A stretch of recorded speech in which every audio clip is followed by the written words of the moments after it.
kuyamba abantu baffe era tusobola okubeera nga tuteeka ettaffaali ku ggwanga lyaffe. Kati musawo ova muba musawo organic herbal Musawo Health Products. Yes. Tunonole ku bintu biki byemukola?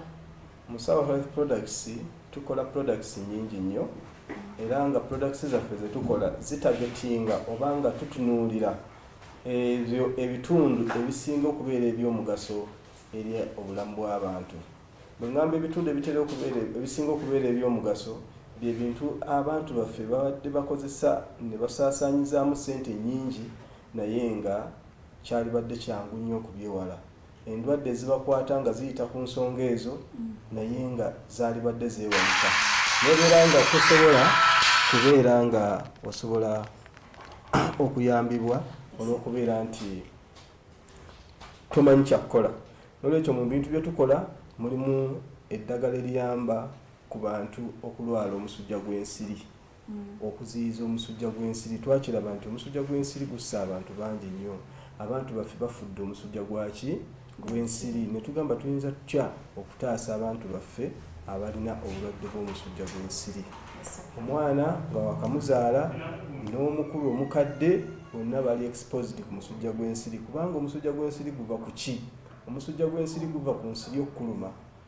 Ensiri singa eneenkuluma n'ogikkiriza okkuluma kiba kitegeeza omusujja egenda kuteekamu obuwuka plasmodium eyo egenda kuyingira amajja ago gakuyingirire ddala paka mu kibumba gaalulire eyo bwe ganaamala okwalula gayingire mu blood stream mu musaayi gwo bwe ganaatuuka eyo mu musaayi gwo gatandike okulwaza kye tuyita fever ofune chills ofune okukankana ofune temperature okulinnya ofune okusesema ebintu ebifaanana bwe bitubagambe nti gundi bamututte emisinde ng'omusujja gumukola ki?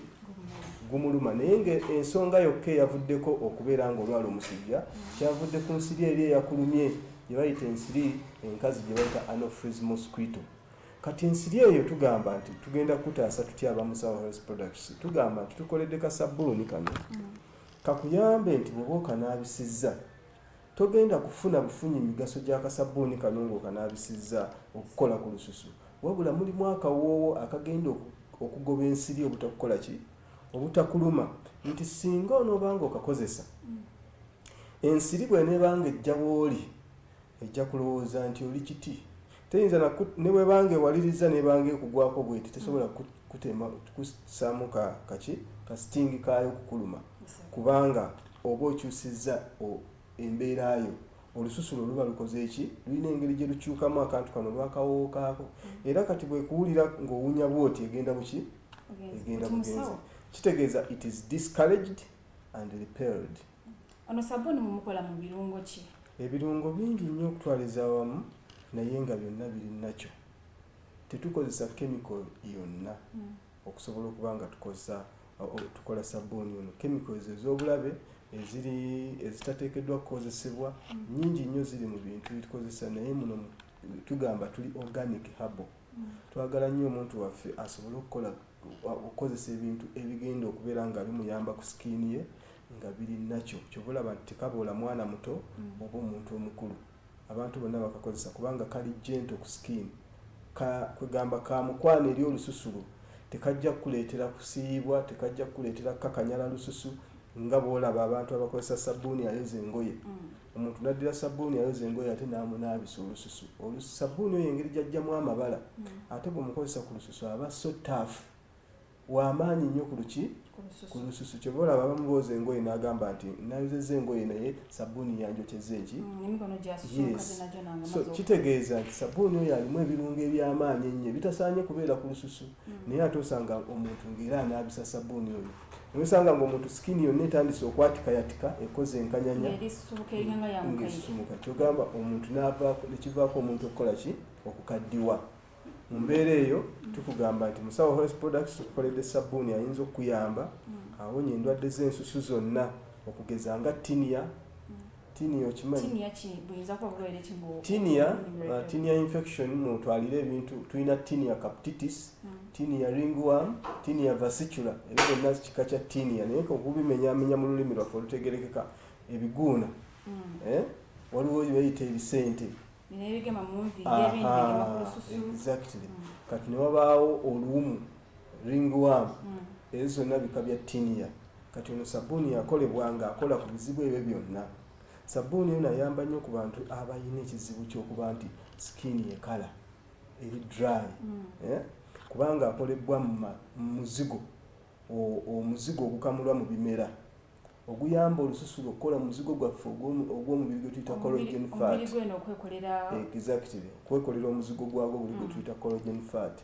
Kakati ne weesanga nga bw'onaabisa akasabbuuni kano abamu bw'abanga akakozesa ayinza okwesanga nga teyeesiza kizigo naye nga skin egiritalinga ng'ayina yeesiza akazigo. N'olwekyo nti sabbuuni ono bambi akoleddwa mu ngeri ya njawulo. Era ebirungo ebirimu bya mulembe nnyo okulaba nti olususu lwe luddaabirizibwa n'obeera ng'owona buki owona bulungi. Musawo nga tukali ku kasabbuuni kano. Sabbuuni ono omuntu azira kubulabibwa ku lususu lwa muntu omuntu yenna asobola omukozesa. Sabbuuni waliwo abandi abakoba nti oba bw'akozesa sabbuuni bw'atakwesangako olususu oyinza omusiiwa oba olususu lwa afuna reaction. Normally nti abantu abasinga obungi ekizibu kyabwe nti bakozesa sabbuuni alimu chemicals ez'amaanyi. Kati olususu ne lubeera nga luli addicted ku chemicals ezo.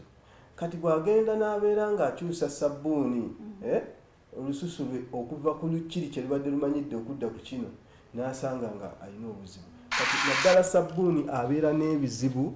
Katugambe nti omuntu nga sabbuuni gwakozesa alina chemical n'abeera nga ate akyusizza chemical endala, kiba kitegeeza nti ajja kufuna obuzibu, reaction chemicals ziri reactinga. Naye kati sabbuuni ono ali nakyo ne bw'obanga obadde okozesa chemicals ajja kukuyamba ate okuzza mu mbeera enki olususulire mu mbeera entuufu. oveemu chemicals ziri ne bano abeeyerusa nga badde yenna yakozesa sabbuuni ayerusa. Kati bw'akozesa ono amuzza ku nakyo n'abeera ng'omuntu ali nakyo bulungi. N'olwekyo sabbuuni ono waliwo abagamba nti abantu abakozesa habo abawa abaana biki ono sabbuuni enteekateeka yonna gye tumuteekateeka eri neutral. Omuntu yenna amukozesa ate n'amukolera buki bulungi. Yes. Kale ndowooza muwulire mwena abali eyo nga weeyerusaako nga skin yo yakutabukako mukolese ka musawo organic herbal soap kaida kuiza kukutereze bulungi. Muti musawo ndibona nikuno obukebe obundi bona butwinonoleko. Nabagambi bwe tuba tukwata ku bintu byaffe tukwata ku sectors ezisinga okubeera sensitive eziyinza okuleetera omuntu okusaasanya ssente zo naye ng'ozisaasanya mu butamanya. Sabbuuni oyo olaba nti akola ku nsiri naye osanga amawanga agaakula edda toyinza kusanga mu nsiri. Naye kati ffe tuli mu kye tuyita tropical Africa, ensiri nnyingi nnyo tetusobola kuzeewala.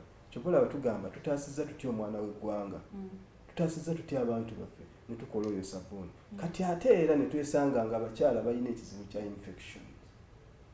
Bwe njogera infection, abakyala balina obuzibu nti bw'agenda ku public toilet, nagenzeeko ku mbaga, nagenzeeko mu lumbe, abantu gye bakoma okubeera ku toilets ezo bafunayo infections. Noesanga ng'omukyala buli kaseera asiibwa, omukyala n'atandika okuvaamu amazzi agawunya, omukyala n'atandika okubeera nga afuna obulumi nga yeegase ne bbaawe, omukyala n'abeera okubeera nga abanga waliwo yaŋŋamba nti nze munnaye musawo waliwo entuuka n'empulira nga njagala kuyisaayo brush neetakule ng'afuna okusiibwa kw'amaanyi. Abakyala tubagamba bannange mubadde mukozesa eddagala lingi naye nga temuwona. Ng'eddagala lyemukozesa litagetinga obuwuka obw'enjawulo naye ng'ate obuwuka obutawaanya ekitundu ekyo temubufuddeeko. Kyova olaba nti musobola okukozesa eddagala lye tuyita antibiotics ate omukyala n'asigala ng'era akyafuna infection ng'akyafuna okusiibwa oba akyafuna obubonero oba okuvaamu amazzi agekutudde okuvaamu amazzi agalinga eminyiro ba amata agafudde ebintu ebifaanana bwe bityo okuvaamu olusu olubi. Tukugamba nti kano tukozesa enkola gye tuyita Dutch system. Dutch system kwe kwozaayo infection ebadde yeekwese yonna waggulu mu valve. Omukyala alina kye tuyita valve. Valve eyo ebeera mpanvu okuviira ddala wano woolabira awali opening yo okutuuka ku uterus okutuuka ku cervix waliwo olugendo luwanvu. Kakati omukyala bw'anaaba wano awasooka kyokka ng'ate infection zeekweka mu valve omwo olugendo olwo lwonna oba ekiringa omudumu ogwo gwonna oba omukutu ogukutuusa waggulu eri ku cervix awo wonna wabaawo obukyafu. Kati twebuuza nti onaabayo ddi? Onaaba wano n'otukula n'owulira nti otukudde kungulu, kyova olaba nti omukyala amala okunaaba ate era nasigala nga akyavaamu discharges kubanga ebikyafu biba bisigaddeyo waggulu nga tebikoze eki tebivuddeeyo. N'olwekyo tukugamba omukyala nti singa onookozesa musawo feminine wash agenda kukuyamba obenga bw'oteeka lobu mu nnyindo. Lobu omumanyi? Bw'omuteeka mu nnyindo ki ekiddirira? Olina senyiga oliranga olifunamu enkyukakyuka n'eminyira gyonna egibadde gyekwese waggulu gikola ki? Gifuluma. So nakano akantu bwe kakola nti bw'obanga okanaabisa ebikyafu byonna ebibadde byekwese waggulu eri bibeera nga bivaayo bi-extractingibwayo waggulu. Omukyala n'abeera nga awulira ali clean. Bw'onoonaabisa akantu kano ojja kubeera nga oli muyonjo olinga bulijjo abadde tanaaba. Ojja kuwulira ng'ogamba nti ye bulijjo mbadde naaba ki? So omukyala yenna yalibadde kano akeekuumisa. Tukugamba nti edda babagamba nga temunaabisa kintu kyonna munda eyo. Naye tugamba ensi ekyuse n'endwadde kati ezituluma ziri modern. Ebikyafu biyitiridde nnyo, endya ekyuse nnyo, immunity ziri wansi. Abakyala bakozesa eddagala lya abali ku ARVs, immunity yaabwe eba compromised, ebeera erwanyisibwa. Kakati weesanga nga abeera nga infection zimukwata mangu ze tuyita optimistic problems za bacteria zangwa mangu mukwata ne zireeta infections ezo wansi. Ekyokubiri oba ekyokusatu nti abakyala balina pH tezibalansinga. Neweesanga nga infections zangwa omukwata kubanga obuwuka bwaffe obukuuma ekitundu ekyo bwe tuyita lactobacillus. Lactobacillus bubeera bufa olw'okuba nti acid aba ayitiridde. Obuwuka buba mu kifo ekyo kyonka kyonka. Yes, buba mu kifo ekyo okukuuma ekitundu ekyo butafuna infections. Kati singa pH n'ebanga eriwo tebalansinga obuwuka obwo bugenda kuvaawo mu kitundu ekyo. Bwe bunaavaawo oba bwe bunaafa obeere ng'ekitundu kiri open nga infection eyangwa mangu okukola ki? Kayingira buyingizi. Kati kano akantu kakuyamba okubalansinga vaginal pH. Omukyala n'aba nga takyasobola kufuna mangu infections. Ne bw'obanga ogenze ku toilet endwadde erina infection eri infected n'obuwuka obwabikuleetedde infection, wali oba ne protection. Probiotic bacteria zibeera ziri alert. Lactobacillus zibeera available nti omuntu aba tasobola mangu kukwatibwa ki? Infection edo n'obuwuka bw'obulumba. N'olwekyo tukugamba nti singa onoobanga okozesa product yaffe eno egenda kuyamba okuggyawo infections ezo. Ekirala nti tulina endwadde gye tuyita eya fango. Fango ereeta candida. Fango ezisinga obungi ziva ku kizimbulukusa kye tuyita ekya yeast. Yeast abeera mu mubiri gwaffe. Ekizimbulukusa ekyo kibeera mu mubiri gwaffe. N'obeera nga bw'obanga okozesezza ebintu ebikireetera ebikuleetera okutta obuwuka buli bwe lactobacillus, bwe bukiziyiza okukula ennyo, kati bwe bubanga bufudde obanga okozesezza antibiotics obuwuka obwo ne bufa, kiba kitegeeza nti kiri ekizimbulukusa kigenda kukula nnyo obeera nti infection yekula eya fango. Kati neweesanga nga abakyala batawaana n'okutta fango ezo nga tebalina bazikola ki? Bakikola. Kati kano akantu kagenda kuyamba mu mitendera mingi nnyo gye sitasobola na kunnyonnyola wano ku TV mukadde akatono kenkola ki? Kenina. So tugamba abakyala nti omukyala yenna ow'omulembe waalibadde olina kyokozesa ekifaanana bwe kiti nga kiri organic herbal. So si kukozesa bukozesa bintu by'osanga ne bikuleetera ebiki? Ebizibu.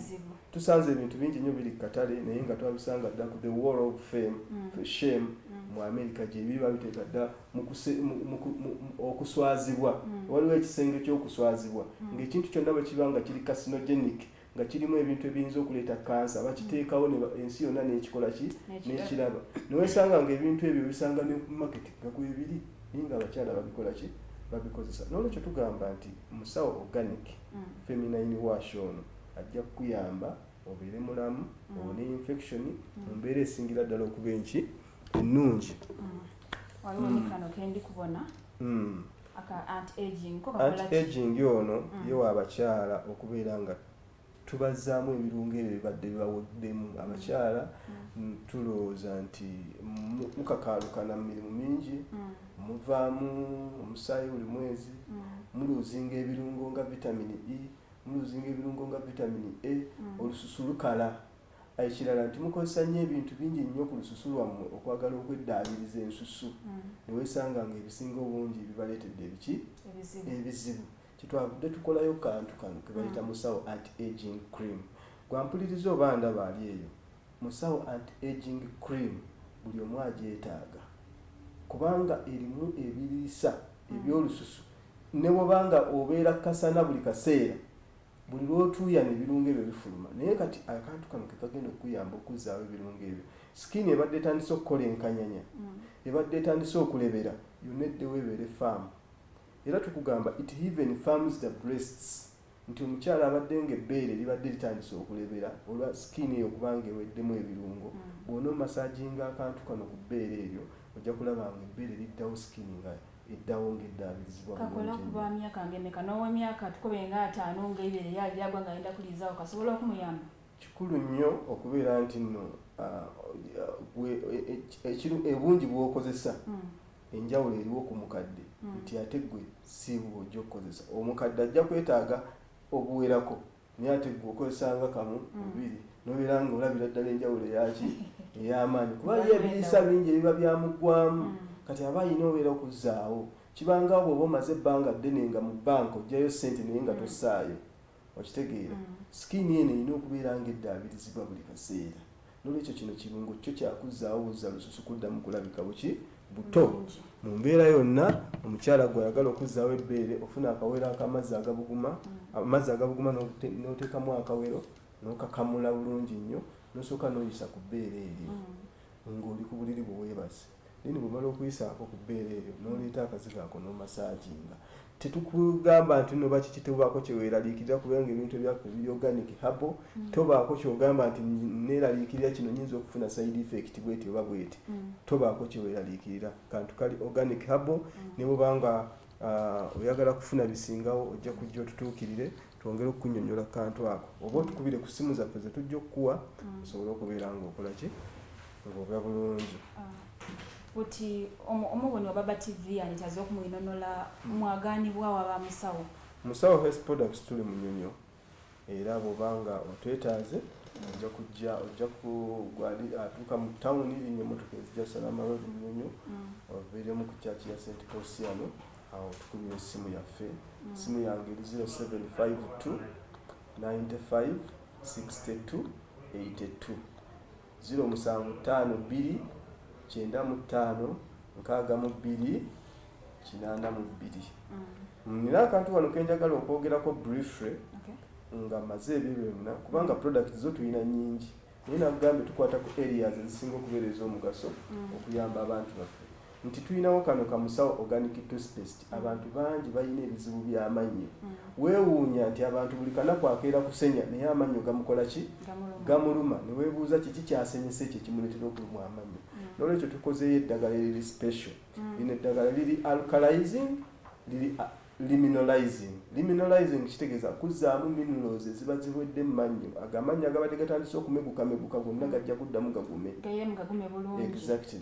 Amannyo agabadde gabeera nti owunya akamwa kye tuyita halitosis. Oyogera bw'oti nga singa mbadde nina halitosis wano oba toyagala kumpuliriza. Oyogera kigambo kirala nibolina eyakulumuka. Exactly. N'olwekyo nti abantu ababadde n'ebizibu ebyakamwa kabeera acidic. Akaba ne kabeera acidic, amalusu ne gabeera nga tegasobola kukolebwa bulungi mu kamwa. N'obeera nga ne bw'oyogera amalusu gabeera ganaanuuka bunaanuusi bwe gati. Kitegeeza nti ojja kubeera nga weetaaga eddagala lino. Mulimu ebirungo nga sisajjamu aromaticum ayamba okuwonya obulumi. Erinnyo ne bwe liba likuluma libeera nga likola ki? Lisirika. Akaza amasira agaba gayingi omuntu bw'abeera nga alina ebituli mu mannyo, emmere eyingira munda eyo mu kituli n'ekola amasira, n'osanga ng'omuntu atandika okulumizibwa amannyo. Erinnyo litujja nga lyagala okufulumya amasira agaba gayingidde munda eyo. obuwuka oba bwekweseeyo wansi busobola okubeera nga buvaayo bulungi. Eddagala lino lijja kukuyamba mu bintu bingi nnyo. Liwonya n'amabwa g'omu kamwa oba mouth ulcers ne candida w'omu kamwa. Abantu balwala candida mu kamwa. Era ng'oyagala okumulaba nti alina candida ojja kusanga olulimi lwonna luliko bipatches ebyeru. That is mouth candidiasis. So abantu bakozesa ebintu byaffe tukakasa nti bijja kubeera nga bibayamba mu mbeera esinga okubeera ey'emulembe kubanga biri organic herbal. Temulimu chemicals. Musawo nga tumaliriza omuntu mwirire mwategeere wayinza okubaagaana. Yes. Kati abantu baffe abali Ejjinja waliwo edduuka lyaffe litwasobodde okufunayo liri awo nga ku Jambula. Bwe munankubira essimu njabawo enamba y'essimu eri mu ssimu yange sigina wano. Abali Eyiganga mujja kugenda ewa Dr. Waiswa twapataninze naye olw'okuba nti ebintu byaffe ebirungi biyamba abantu natugamba nti mu klinikii ye n'abiteekawo era gwayagala genda ewa Dr. Waiswa osobole okubikola ki okubifuna. Mmwe abali e Kampala mujja kujja ku ofiisi zaffe Munyonyo musobole okubifuna. Ate gwe atasobola kubifuna jangu onkubira essimu ongambe nti njagala product bweti ne bweti ne bweti. Tuyina delivery services nti bateeka ku mmotoka ka package ko ne kakutuukako mu kitundu gy'oba okola ki gy'oba oli. Osasula busasuzi ka transport katono akaba kabireese ne bikutuukako. Tosuba omukisa gw'okufuna ebintu eby'omulembe nga weekwasa nti ndi wala nnyo ebintu sijja kusobola kubikola ki kubifuna. N'olwekyo tubeebaza okubeera nga mutulaba era tubeebaza okubeera nga mwesiga ebintu byaffe. Tubagamba nti bwe munaagenda mu maaso n'okutwesiga naffe tugenda kwongera mu maaso okukola research okubakolera ebintu ebisingira ddala okuba eby'omulembe ebisobola okubayamba okubeera abalamu bulungi. Baye ni Dr. Sengendo okuva mu Musawo Organic. Buti abakyala mwena abo abali eyo abawala nga timwenda konsa abaana nti ate ebire yange lidagwa kodi biki abakolere kaakano ka anti-aging. Osobola okonsa omwana obulungi ate wena amala weerabirira weefaako.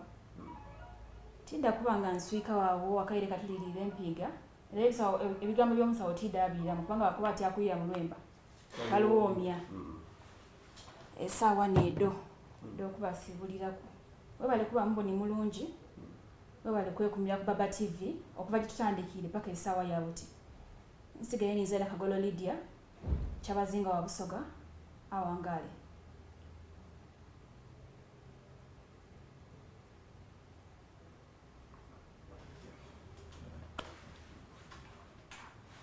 Obudde obulabiddewa. Namwe nyina abamu tubatunda.